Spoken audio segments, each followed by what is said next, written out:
हम तैयार हैं। हुआ क्या है कि बाबर आजम के साथ खेलते हैं ना, बाबर आजम पाकिस्तान टीम में भी खेल रहा था, उसमें भी वहाँ का प्रेशर डिफरेंट होता है, यहाँ का प्रेशर टोटली फ्रेंचाइज क्रिकेट का डिफरेंट होता है। ये साइम अयूब जो परफॉर्मेंस कर रहा है और बड़ा खुल के खेल रहा है, उसकी देखने टेक्निक भी बेहतर लग रही है, बॉल के ऊपर चढ़ के खेल रहा है, पिछले बॉल को पीछे वाला खेलता है, अगले वाले को अगला खेलता है। ये बड़ी fundamental simple rule and regulation है बैटिंग की और बॉलिंग की, कि आपकी बेसिक्स तगड़ी होनी चाहिए, बेसिक्स उसकी अच्छी लग रही हैं। अच्छा, हैविंग सेड दैट कि बाबर के साथ खेल के उसकी सोच भी अच्छी, बाबर उसको खिला रहा होता है, अगर देखें बाबर उसको बोल रहा होता है कि ओके तो अपनी नेचुरल गेम खेल, मगर इस वक्त 2 छक्के पड़ेंगे, अब अगले ओवर का सोच, अगले बॉल का सोच, बॉल एट अ टाइम इसे कहते हैं हम, एज ए कोचिंग लैंग्वेज में कहते हैं बॉल एट अ टाइम। अच्छा हो गया, let the ball go, mind से निकाल दो वो बॉल, छिक्के वाला अगला बॉल छक्का मारा उसको भी निकाल दो। So it's a balance. Saim Ayub की जो बैटिंग है उसके ऑब्वियसली बॉलिंग पे रिफ्लेक्ट कर रही है, कैसे कि वो उसका कॉन्फिडेंस लेवल अब यहाँ पे आ गया है कि अब वो बॉलिंग करते हुए घबराता नहीं है। तीसरी बात जो पेशावर ज़ल्मी की सबसे अच्छी हुई है, you as I said you cover all the angles basically. एक चीज़ जो है जो हमने डिस्कस करनी, जो मुझे मैच टर्निंग पॉइंट जो था ना, वो था मेहरान का वो 5वां चौथा ओवर। मुझे लगता है कि वहाँ पे मोमेंटम कोयटा ग्लेडियर का, जेसन रॉय का और साउथ शकील का बन गया था। उसने आके जो एक विकेट ली है साउथ शकील की, उसके ऊपर सारा मोमेंटम शिफ्ट हुआ है पेशावर ज़ल्मी का। पिछले मैच में भी उसने बहुत अच्छी बॉलिंग करके उसको पेशावर ज़ल्मी को वापस लेके आया था। So this young guy, left arm spinner, not lots of variation, big temperament, big heart, but understanding his game. और वो प्लेयरों से खौफजदा नहीं था, जेसन रॉय से खौफजदा नहीं था, साउथ शकील से खौफजदा नहीं था, and he knew that कि I am going to be impact player in this game. पिछले मैच में भी इसमें ये सो ओवरऑल अगर इस गेम की सिनारियो को देखा जाए तो आई थिंक पेशावर ज़ल्मी को ये जो मेहरान की शक्ल में ऑब्वियसली अहमद जमाल बहुत अच्छी क्रिकेट खेल रहे हैं, यंग जो इनके लड़के हैं ना वो बहुत अच्छा परफॉर्म कर रहे हैं, और लोकल जिस टीमों के प्लेयर लोकल अच्छी परफॉर्मेंस करेंगे ना तो आप देखिएगा कि उनके रिजल्ट भी बहुत अच्छे होंगे। बिल्कुल पीजे मीर साहब, वेरी एप्टली पुट। जिस तरह मेहरान मुमताज़ ने पिछली मैच में की, ही कंटिन्यूड दैट परफॉर्मेंस, एंड जब हमने देखा है वो टीम्स चैंपियंस बनती हुई हमें दिखती हैं ऑल अक्रॉस द लीग्स। हम दुनिया में बात करें जहाँ का लोकल लड़का परफॉर्म करने लगता है, and that is what is happening. क्या Peshawar Zalmi are they peaking at the right time? They have peaked at the right time.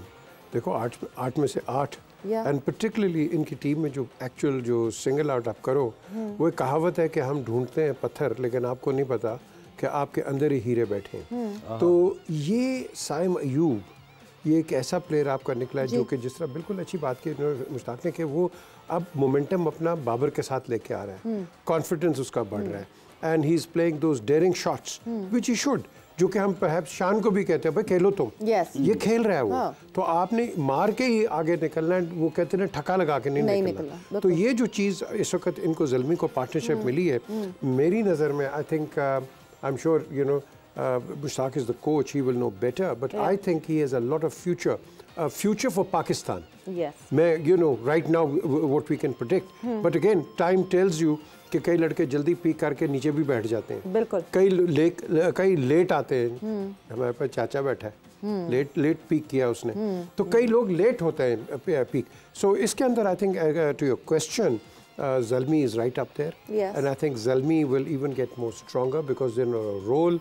8 matches खेलनी है इन्होंने, 9 मैचेस खेले, 9 में से 5 जीते हैं और इन्होंने 3 हारे हैं आई बिलीव, और 1 नो रिजल्ट रहा है इनका जो अभी तक वो है। हम पॉइंट्स टेबल पे बिल्कुल डिटेल में बात करेंगे इस वक्त क्या स्टैंडिंग है क्या नहीं है। हम एक ब्रेक पर जाएंगे, ब्रेक से वापस आएंगे तो पॉइंट्स टेबल पे तो नज़र डालेंगे। साथ ही साथ the good news for Pakistan altogether is that Babar is working on his weaknesses, and that is very evident in PSL season 9। Babar आपको दिख रहे हैं, स्ट्राइक रेट पे भी काम करते हुए दिख रहे हैं, इम्प्रोवाइज करते हुए दिख रहे हैं, और ये कितना बेनिफिशियल पाकिस्तान के लिए होगा ये पूछेंगे हम मुशी भाई से और पीजे मीर साहब से after the short break.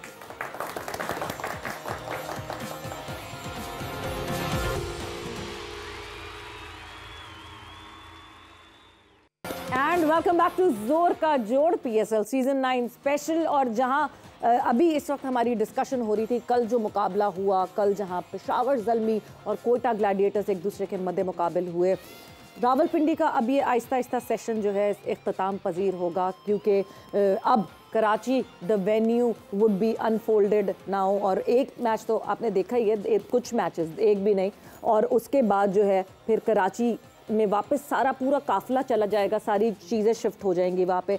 But break पे जाने से पहले एक चीज़ जो हम बात कर रहे थे, इस वक्त पॉइंट्स टेबल देखना बहुत इंपॉर्टेंट है कि क्या स्टैंडिंग है टीम्स की। नेट रन रेट की बात करें तो कल बड़ा फ़ायदा हुआ पेशावर ज़ल्मी को। पॉइंट्स टेबल पे नज़र डालते हैं कि कौन सी टीम अभी कहाँ है, किस लेवल पे है और क्या नेट रन रेट की जो है वो क्या हिसाब है इस वक्त। So Multan Sultan is safely at the top इस वक्त और 12 पॉइंट्स जो हैं वो मुल्तान सुल्तान के। 8 मैचेस हुए अभी तक मुल्तान सुल्तान के, जिसमें से 6 जीते हैं और 2 हारे हैं। Then comes in Peshawar Zalmi.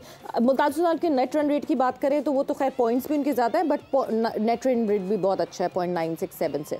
Peshawar Zalmi 9 matches खेले, 5 जीते 3 हारे, 1 नो रिजल्ट रहा, 11 पॉइंट्स के साथ दूसरे नंबर पे मौजूद है with a positive net run rate of 0.148। तीसरा जो नंबर पे बैठी हुई है वो इस्लामाबाद यूनाइटेड है। 9 मैचेस खेले, 4 जीते 4 हारे, 1 नो रिजल्ट रहा एंड 9 पॉइंट्स के साथ तीसरे नंबर पर मौजूद हैं। Then comes in Quetta Gladiator, 8 matches खेले जहाँ पे वो 4 जीते 3 हारे एंड 1 नो रिजल्ट, 9 पॉइंट्स के साथ वो चौथे नंबर पे हैं।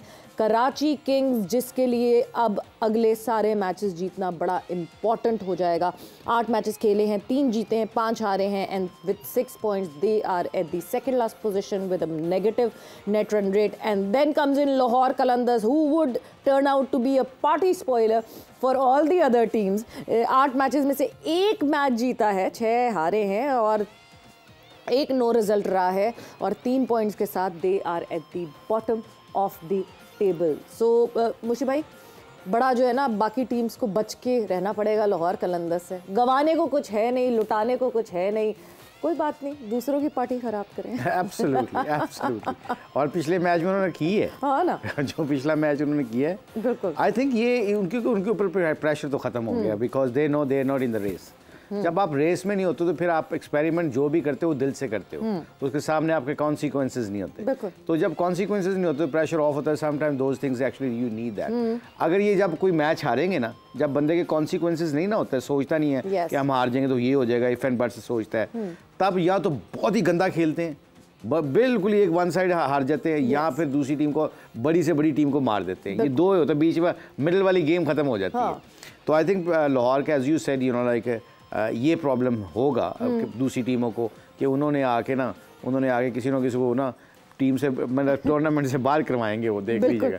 बट आपकी जो हम पहले ब्रेक से पहले बात कर रहे थे ना कोयटा ग्लैडिएटर की, what happened to them? Yes, I think मुझे लगता है ये we should discuss this and we should get the information कि उस्मान तारिक को किस बात पे बैन किया गया है। अच्छा, उस्मान तारिक को की अपडेट मैं आपको देती चलूँ। उस्मान तारिक को एनसीए में बुला लिया गया है। He has been called here to Lahore और जो है अब eventually he will go for his test. I hope के पीएसएल के टाइम फ्रेम के अंदर ये टेस्ट भी हो जाए। रिज़ल्ट तो फ़ौरन ही आ जाता है, आपकी एनालिसिस आपके सामने आ रही होती है, तो उनको बुला तो लिया गया है। और क्या अपडेट है उस हवाले से वो भी हम जानेंगे। बट अपग्रेडेशन की एक मीटिंग हुई कल पाकिस्तान क्रिकेट बोर्ड में, जहां मोहसिन नकवी साहब the chairman of Pakistan cricket board, उन्होंने हेड किया उस मीटिंग को। और जो स्टेडियम्स की अपग्रेडेशन है उसके हवाले से बात हो रही है। Champions trophy is right at the corner. बड़ा स्ट्रेस, बड़ी टेंशन हमको हुई थी कि इन स्टेडियम्स में कैसे होगी चैंपियंस ट्रॉफी।